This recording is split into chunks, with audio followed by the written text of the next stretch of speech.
નડિયાદ ખાતે ખેડૂતો માટે મેગા કલ્ચર સંગોષ્ઠી શિબિરનું આયોજન કરવામાં આવ્યું હતું તો કુર્બકો દ્વારા સહકારી ક્ષેત્રના વિકાસ અને ખેડૂતોના હિત માટે વિવિધ યોજનાઓ અંતર્ગત સતત પ્રયાસો થઈ રહ્યા છે। આ શિબિરમાં ખેડૂતોને ખેતીમાં ઉત્પાદન વધારવા, આધુનિક પદ્ધતિઓ અપનાવવા અને નવી ટેકનોલોજીનો ઉપયોગ કરવા અંગે માર્ગદર્શન આપવામાં આવ્યું। કૃષિ અને ગ્રામ્ય વિકાસને વેગ આપવા માટે ખેડૂતોને જરૂરી માર્ગદર્શન આપવામાં આવ્યું હતું।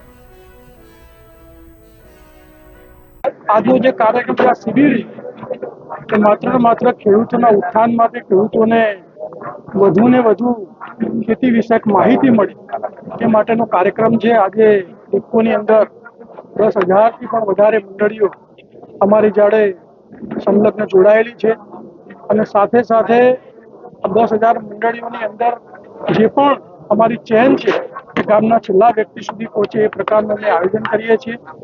અને આજના જે આ કાર્યક્રમની અંદર જે પ્રકારે યુરિયાનો ઉપયોગ થાય છે તે યુરિયાનો ઉપયોગ સરખા રીતના કરવો જોઈએ, જે ક્ષેત્રફળની અંદર થવો જોઈએ અને વધુ યુરિયા ના વાપરવું જોઈએ।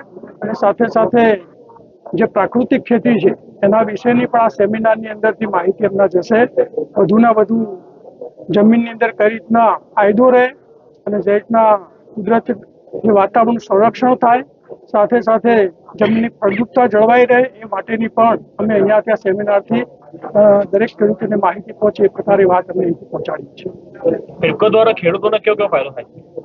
ક્રિપ્કો દ્વારા ખેડૂતોને સૌથી પહેલા તો અમારી સાથે જોડાયેલી જે મંડળીઓ છે, સાથે સાથે ખેડૂતો જે છે એને ઓછા ભાવે એક તો ખાતર અમારે ત્યાંથી મળે છે, તેમજ સારામાં સારું સીડ્સ ક્રિપ્કો દ્વારા તેમને પૂરું પડે એ પ્રકારનું આયોજન કરે છે। આ રીતના શિબિરો દ્વારા એમને કઈ રીતના એમને ખેતી કરવી જોઈએ, તેમજ આજે ટેકનોલોજી જે નવી આવી રહી છે એ પ્રકારે AI દ્વારા જે કઈ રીતના ખેતી થઈ એની પણ માહિતી તેમને સુધી પહોંચે એ પ્રકારનું આયોજન થાય તો ચોક્કસ પ્રમાણે ખેડૂતોને આનો ફાયદો થશે।